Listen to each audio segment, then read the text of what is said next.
Selamat siang. Waalaikumsalam. Waalaikumsalam. Selamat siang juga. Ya. Mohon maaf Bapak, mau minta waktu sebentar, mau wawancara dengan Bapak, barangkali diizinkan Bapak. Boleh, silakan. Ya. Untuk wawancara kali ini yaitu berkaitan dengan pengambilan keputusan Bapak. Iya. Ya, ini adalah sebagai syarat untuk mengajukan tugas di LMS. Saya sebagai calon guru penggerak. Yang kedua ini adalah sebagai pembelajaran bagi saya sendiri Bapak. Betul. Ya. Mungkin seputar itu Bapak tentang pengambilan keputusan yang saya mau bertanyakan dengan Bapak. Mungkin pertanyaan yang pertama Bapak, Ya. selama ini bagaimana Bapak dapat mengidentifikasi kasus-kasus yang merupakan dilema etika atau bujukan moral Bapak? Ya. Baik Pak Am, ya terkait dengan yang barusan dipertanyakan sama Pak Am, kita ambil saja satu dilema, yaitu dilema etika ya. Gitu. Nah, terkait dengan permasalahan siswa, kita ambil yang itu saja. Nah, dalam hal ini kan kita tahu, kita sadar, bukan rahasia lagi bagi kita semuanya bahwa anak-anak kita, siswa kita, bahkan bisa dikatakan dalam kurun waktu sampai tahun pelajaran itu ya banyak diantaranya para siswa yang tingkat kehadirannya ya kalau di luar batas gitu, lebih dari batas yang ditentukan dari ketentuan kenaikan kelas untuk di sekolah kita angkat saja yang itu saja dulu ya.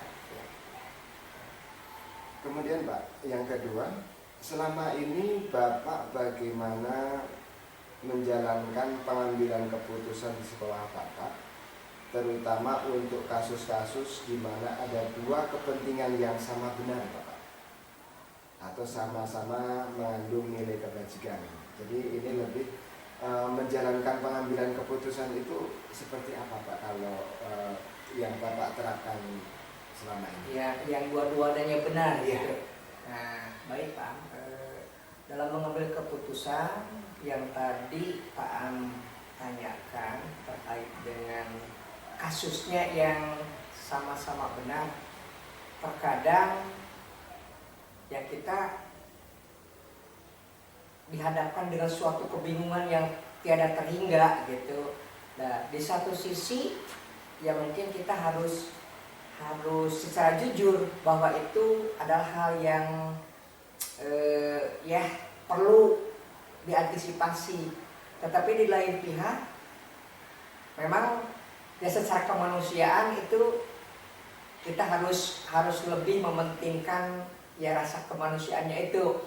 Jadi dalam hal ini mungkin upayanya apakah itu tepat, apakah itu tidak tepat. Nah, dalam hal ini suka kita diajak ngobrol bersama berdua, apa kasusnya, apa kendalanya, itu dan ininya.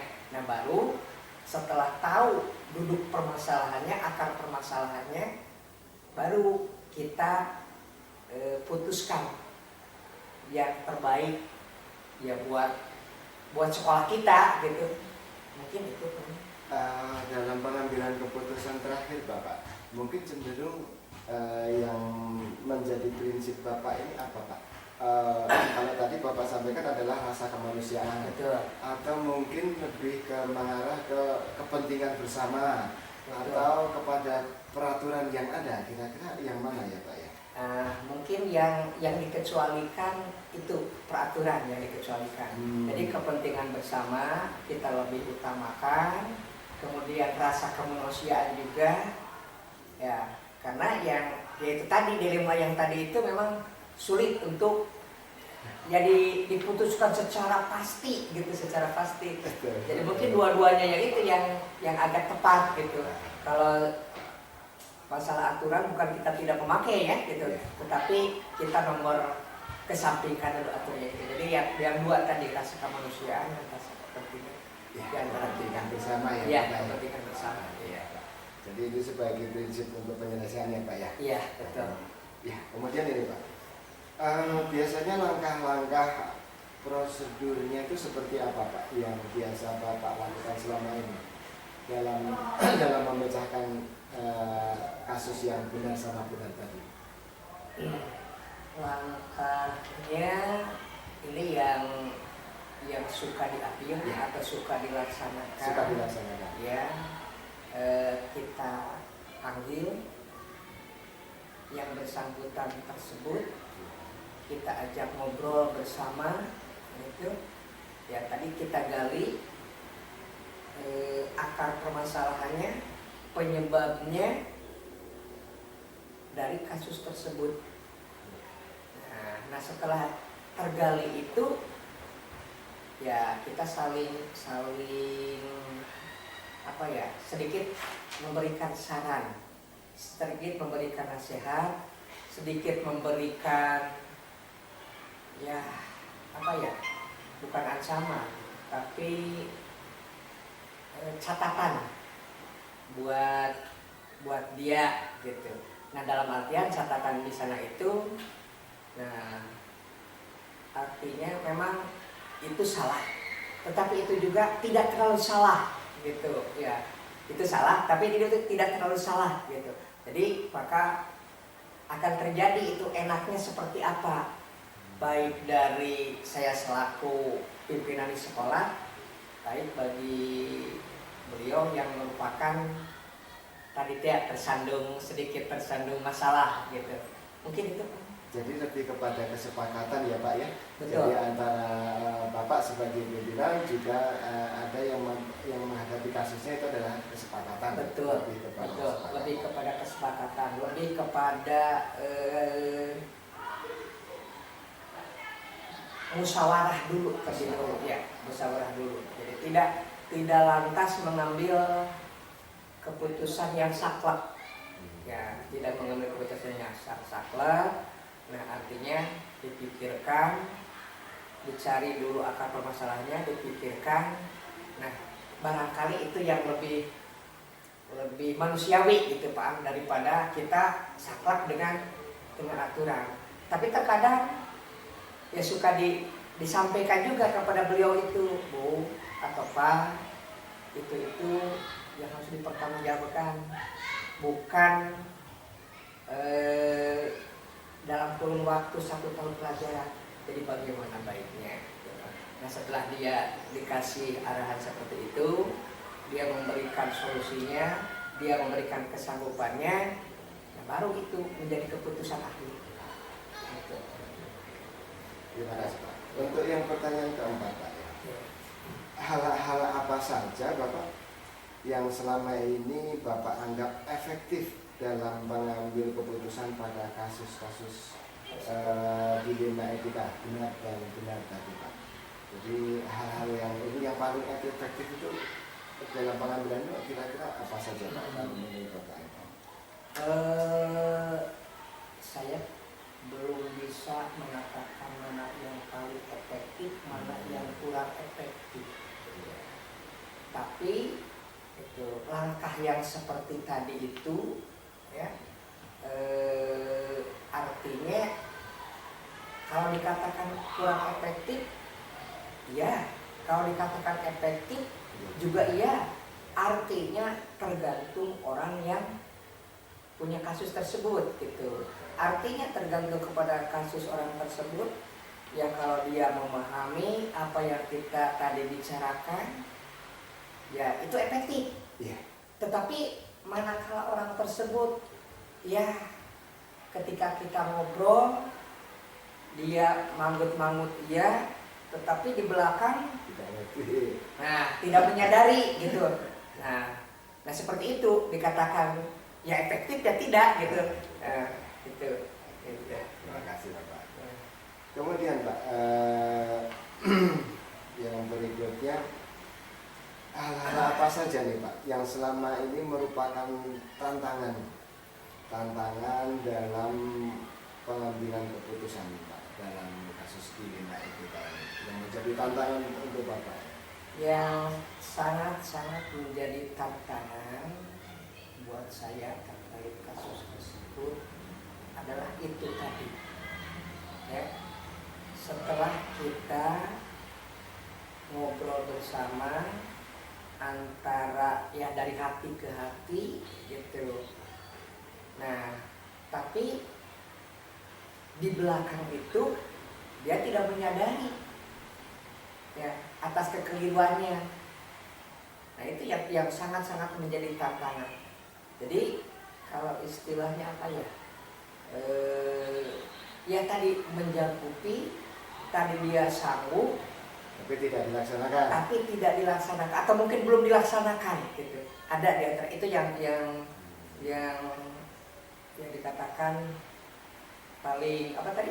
Menantang ya Pak ya. Paling menantang gitu. Ya kadang-kala saya sendiri suka kalau istilahnya itu disampaikan sudah gitu, hasilnya kurang begitu dia pahami, kurang dia jalankan, akhirnya ya kita serahkan kembali ke prinsip dia gitu, seperti itu gitu.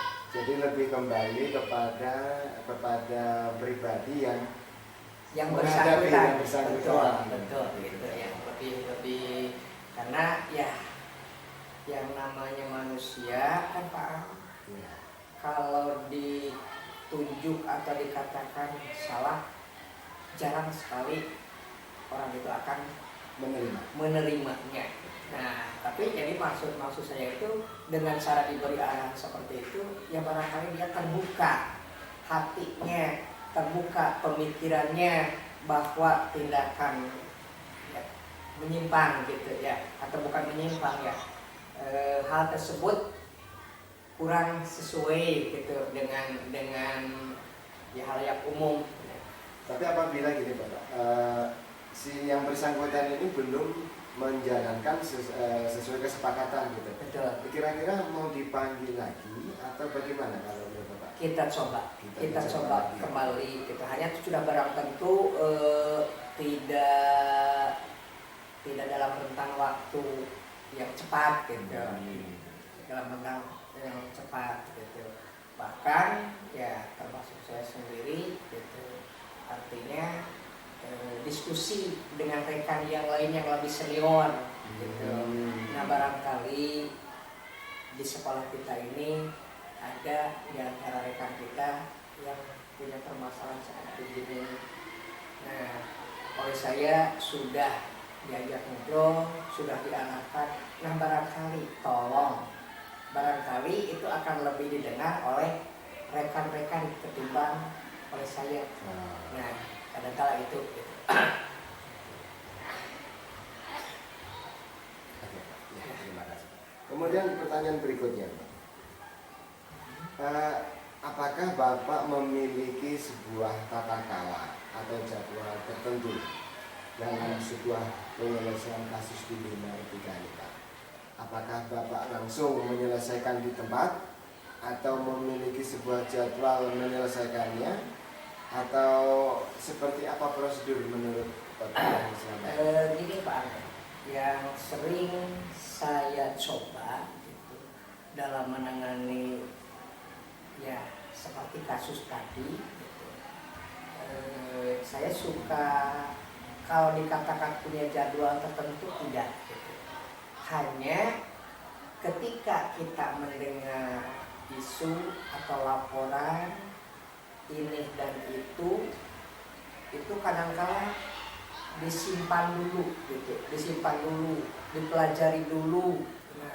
Nah barangkali itu ya kalau misalnya begitu ada informasi itu dan ini langsung disampaikan, barangkali ya salah juga untuk niatan baik, niatan untuk mengajak benar, tetapi ternyata diterimanya oleh yang bersangkutan itu bakal lain gitu.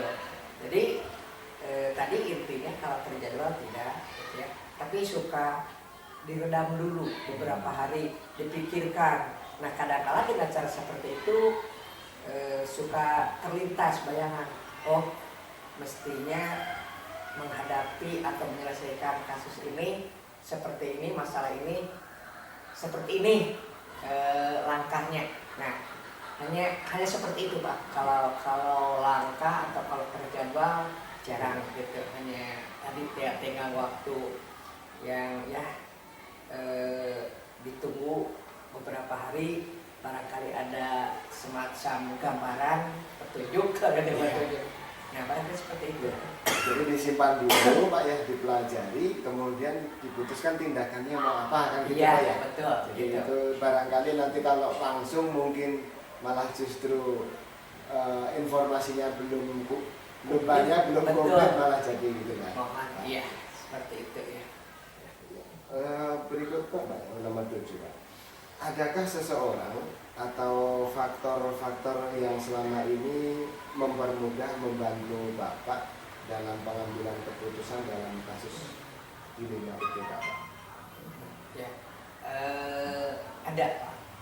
Ada, bahkan dalam hal ini sebagaimana tadi dikatakan, ketika muncul suatu masalah, ketika muncul suatu dilema gitu ya, ketika dalam kurun waktu untuk memanggil atau ngobrol dengan yang bermasalah itu, ya tadi saya suka bertukar pikiran dulu, bercerita dulu kepada rekan senior, ke rekan senior. Nah, dalam artian bahwa saya menerima laporan atau kasus seperti ini, gitu. Apakah hal ini perlu ditindaklanjuti seperti apa, bagaimana, gitu. Nah, saya mohon bimbingan, bukan mohon bimbingan, mohon petunjuknya, mohon sarannya, baiknya bagaimana. Nah, itu ada di antaranya seperti itu ya. Kemudian yang terakhir Pak, dari semua hal yang sudah disampaikan Bapak tadi gitu Pak, pembelajaran apa yang bisa Bapak petik dari pengalaman Bapak mengambil keputusan dilema ini Pak? Baik Pak. Pengalaman yang bisa saya petik dari mengambil keputusan dari suatu dilema yang terjadi di sekolah kita itu, yaitu tadi gitu. Jadi memberikan pembelajaran untuk kita tidak tergesa-gesa dalam mengambil tindakan atau keputusan. Nah, itu yang menjadikan pembelajaran utama bagi saya. Gitu. Jadi jangan sampai tergesa-gesa dalam pengambilan keputusan itu. Betul. Ya. Nah, jadi kalau tergesa-gesa gitu, ya takutnya justru dampaknya bakal fatal. Gitu. Itu ya maksudnya. Nah, bahkan terkadang Pak, dengan cara sudah dipikirkan juga itu kadang-kala ya melenceng gitu dari yang kita harapkan gitu, bahkan dari yang kita sudah terbayangkan, oh ini adalah yang lebih tepat gitu, artinya untuk menyelesaikan kasus dilema ini gitu. Tapi terkadang tadi hasilnya itu ada yang memang bisa dimengerti, ada yang bisa dipahami, sehingga tercipta suatu, ya kalau dikatakan hasil-hasil yang clear, kalau dikatakan clear gitu. Tapi ya kadang-kala gitu Pak, dalam suatu ada saja gitu.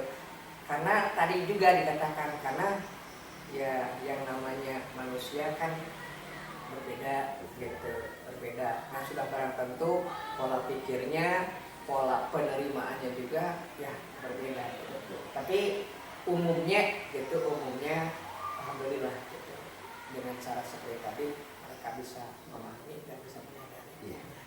Ini pertanyaan dari saya sendiri Bapak. Ya. Barangkali gini Bapak, dalam mengambil keputusan ini, sebelum mengambil keputusan, apakah ada langkah-langkah pengujian sebelum keputusan ini, ada nggak Pak kira-kira Bapak? Misalnya mau memutuskan ini tuh perlu diuji sebelumnya nggak kira-kira? Kalau Bapak itu selama ini bagaimana Bapak? Aduh Pak, rasanya belum pernah seperti itu, belum pernah.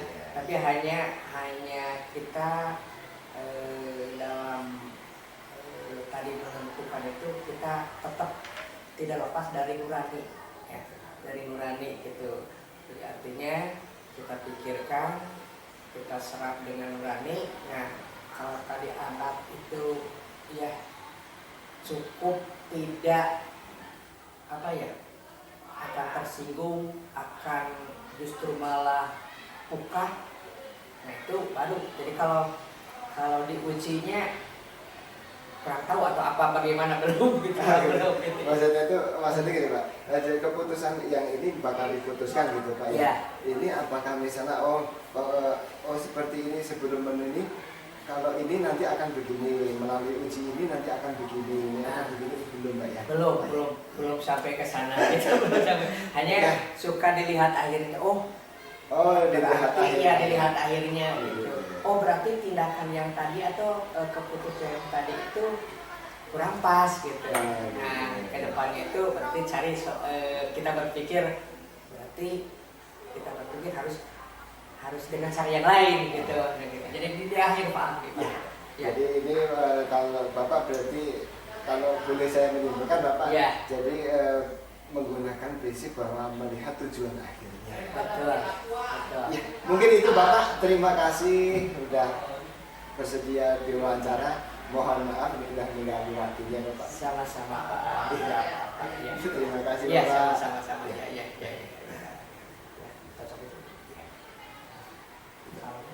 Terima kasih Bapak. Assalamualaikum warahmatullahi wabarakatuh. Waalaikumsalam warahmatullahi wabarakatuh.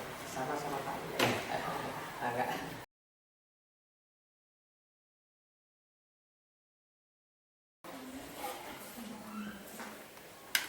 Assalamualaikum Bapak. Selamat siang Bapak. Siang. Saya ini mau wawancara, barangkali Bapak berkenan untuk saya wawancara Bapak. Boleh, silakan. Wawancara ini berkaitan dengan pengambilan keputusan Bapak. Jadi pada intinya adalah bagaimana dalam mengambil sebuah keputusan pada sebuah kasus. Ya, Pak ya. Nah, pertanyaan yang pertama saya Bapak, selama ini bagaimana Bapak dapat mengidentifikasi kasus yang merupakan dilema etika atau rujukan moral? Maksudnya gimana? Mengidentifikasinya itu caranya bagaimana kalau Bapak ini antara dilema etika atau ini rujukan moral? Kalau saya nggak melihat kesananya, nggak melihat teorinya apakah itu dilema etika atau rujukan moral, tidak. Yang penting setiap keputusan itu bisa menjadi solusi dari sebuah masalah gitu. Yang dipentingkan itu menghasilkan solusi, tidak. Kalau menambah solusi ya kita identifikasinya jadi bukan apakah ini dilema etika atau rujukan moral, tidak dilihat itunya di mana di lapangan. Yang penting ini solusinya bisa diterima oleh sebagian. Yang pertama harus bisa diterima dulu oleh jadi intinya gini, di sekolah itu intinya siswa. Apakah keputusan kita itu menguntungkan siswa atau tidak, atau berpihak pada pelayanan pendidikan siswa, tidak. Nah, itu yang paling penting. Jadi tidak dilihat naon-naon. Jadi patokan utamanya itu yang paling atas. Makanya saya mah di struktur organigram, struktur organisasi biasanya dibalik kepala sekolah, guru-guru sampai siswa di anak dibalikkan, kepala sekolah di bawah, ke atasnya garis lurusnya itu garis bukan garis komando tapi garis pelayanan optimal. Jadi kepala sekolah dibantu oleh komite melayani guru, ada TU di bawah, ada jadi bersama TU melayani guru-guru untuk melayani stakeholder stakeholder end user dari sekolah, yaitu siswa dan orang tua. Jadi setiap keputusan tadinya ya itu nama ditujukan. Terus yang kedua Bapak, selama ini bagaimana Bapak menjalankan pengambilan keputusan di sekolah, terutama kasus-kasus di mana ada dua kepentingan yang sama benar atau sama-sama mengandung nilai kebajikan? Tadi balik lagi ke sana, mana yang terbaik untuk pembelajaran anak? Sebab jadi utamanya gitu. Jadi lebih memandang kepada keberpihakan kepada siswa. Itu intinya semua. Lebih banyak keputusan itu mempertimbangkan untuk orang banyak, intinya begitu, terutama siswa. Begitu. Iya, iya. Tapi kalau pada kasus tertentu Pak, misalnya dengan rekan sejawat, kasus rekan sejawat ini bagaimana Pak? Rekan sejawat seperti gimana? Seperti misalnya ada seseorang yang menjadi petugas bentor, kemudian dia menggunakan keuangannya, nah itu bagaimana Bapak? Kalau masalah rekan sejawat, misalnya kasus benar sama benar, itu menjalankan pengambilan keputusannya bagaimana?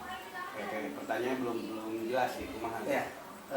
Bagaimana Bapak menjalankan pengambilan keputusan di sekolah, terutama untuk kasus di mana ada dua kepentingan yang sama benar. Sama benar ya. Iya. Ya, tetap saja balik lagi, kalau yang sama benar kita kan harus memilih. Dari yang sama benar itu tetap harus memilih kan. Milih mana yang maslahatnya paling besar untuk. Jadi lebih tetap kepada pemilihannya adalah untuk kepentingan bersama yang lebih maslahat yang lebih besar. Kemudian yang berikutnya Pak, langkah-langkah atau prosedur seperti apa yang biasa Bapak lakukan selama ini untuk memecahkan kasus yang diperhatikan? Ya itu ada langkah-langkah mah. Kita harus mengidentifikasi dulu mana nih masalah ini yang paling dilihat, yang paling besar manfaatnya atau besar mudaratnya. Kita tetap dari sana kita harus menganalisis dulu setiap masalah itu dianalisis. Tapi analisisnya tetap tujuannya ke pembelajaran ada di sekolah mah. Sebab di sekolah itu tujuan utamanya memberikan pelayanan pendidikan kepada putra-putri kita. Itu Setelah identifikasi barangkali? setelah identifikasi ya kita tetap saja berdiskusi dengan guru-guru senior dulu. Bahkan kalau butuh ada masalah itu kita rembuk bersama. Setiap ada masalah yang paling itu, apakah ini perlu dirembukkan bersama atau cukup dengan kebijakan kita? Nah, itu juga tergantung masalahnya. Baru diputuskan.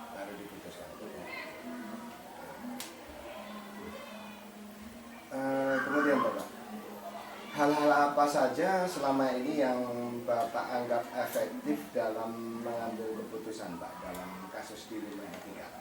Yang paling efektif menurut Bapak? Ya kalau yang paling efektif sebenarnya kita harus tahu teorinya dulu, bukan bukan teori. Iya semacam teori gitulah. Aturannya, teorinya kita harus tahu dulu. Oh berarti ini ada masalah ini, bagaimana dilihat dari aturan. Itu maksudnya identifikasi juga. Jadi aturan gimana menurut aturan. Nah baru kita diskusi. Jadi walaupun itu kalau ada diskusi yang bertentangan kita menurut aturan sama gini. Jadi itu masuknya ke uji Pak ya. Aturan itu kan bisa dilihat dari pandangan aturan gitu maksudnya ya. Atau bagaimana? Iya jadi tetap saja pertama kita lihat dari teori. Ya. Teori misalkan menurut teori ini gimana nih masalah ini. Terus setelah teori aturan, kalau menurut aturan gimana nih. Jadi kita harus tahu dulu menurut teori baru. Setelah menurut teori menurut aturan, kemudian kita kita berembuk kalau yang perlu dirembukan, kalau tidak perlu ya langsung kita cek aturan dia bisa langsung. Tapi kadang-kadang gimana yang dirembukan dengan teman-teman dengan memilih dengan orang terbatas dulu ya, itu tergantung masalahnya. Kalau terbatas, nah apakah perlu itu. Jadi tetap di kita itu harus sudah ada pemahaman kita mengenai itu berdasarkan pengalaman, teori dan sebagainya. Itu identifikasi istilahnya mah. Kalau itu mah identifikasi, cuma identifikasi pribadi gitu ya. Kemudian yang berikutnya, selama ini hal-hal apa Pak yang merupakan tantangan Pak? Tantangan dalam pengambilan keputusan pada kasus di Lima IPK ini menurut Pak itu tantangannya apa Pak? Tantangan memang paling biasanya orang yang itu tidak tahu disebut tidak tahu teori nama orang yang mau itu tidak tahu aturannya. Yang orang bersangkutan maksudnya? Iya, orang yang mau kita buat keputusannya. Misalkan ada seperti ini, kalau ada ini misalkan ini harus dibiayai oleh sekolah ya. Kalau di dalam aturannya tidak boleh, nah kita harus tahu dulu aturannya. Aturan tidak boleh, tapi kalau memang perlu, kenapa tidak? Asal itu untuk kepentingan yang lebih besar. Intinya balik lagi kena.